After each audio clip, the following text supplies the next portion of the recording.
আসসালামু আলাইকুম। ওয়ালাইকুম আসসালাম। ব্যবস্থা হবে? ভালো আছেন? হ্যাঁ, আলহামদুলিল্লাহ। স্যার এগুলা কি স্যার? এটা সাবমার্সিবল পাম্প। Submersible pump. হ্যাঁ, স্যার এই পাম্পটার বিশেষত্ব কি? যেটা সাবমার্সিবল পাম্প কিন্তু আসলে ড্রেনেজ পাম্পের হিসেবে ব্যবহার হয়।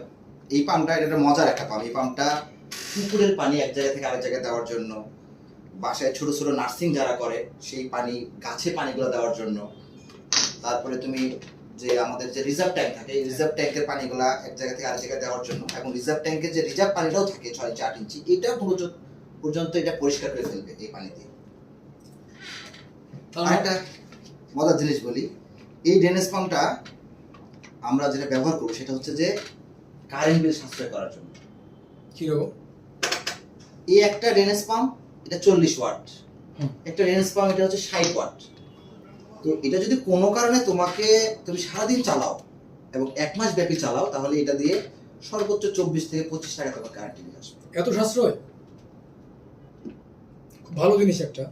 তো স্যার এটা যে অনেক সময় বাসার যে ছাদের উপরে যে ট্যাঙ্কি থাকে অনেক সময় আয়রন হয়ে যায়, তার নিচের পানিটা তো আমরা বের করতে পারি না, সেখানে বালতি লাগাইতে হয়, নাহলে মগ দিতে হয়, নাহলে বালতি ইউজ করতে হয়, সেটা দিয়ে ইউজ করতে পারবো এটা? দারুণ একটা প্রশ্ন করছো। একটা ট্যাঙ্কি যদি 5 ফিট বা 6 ফিট উচ্চতা বিশিষ্ট হয়, এই পাম্পটার ক্ষমতা হচ্ছে 4 মিটার, মানে 12 ফিট। তো যদি আমি 12 ফিট নাও ধরি, একটা ট্যাঙ্কি যদি 6-7 ফিটেরও ধরি আমি, তাহলে এই পাম্পটা দিয়ে খুব সহজেই তুমি তোমার ওই ছাদের ট্যাঙ্কিতে রেখে দিয়ে খুব সহজে পানি ফেলে দিতে পারবে, এক জায়গা থেকে আরেক জায়গায় স্থানান্তর করতে পারবে। খুব ভালো জিনিস। তো স্যার এটা আমরা কয়টা মডেল পাবো এখন বিক্রি করার জন্য? এটা এই মুহূর্তে 3টা মডেলের আছে আমাদের, এবং মডেলে স্পেসিফিক দেওয়া আছে, যেমন RS 5000R, এটা মডেল হচ্ছে RS 4000R, আর এটার আছে হচ্ছে D3304। 3টা মডেলের ঠিক আমরা অ্যাভেলেবল পাবো এখন? অ্যাভেলেবল পাওয়া।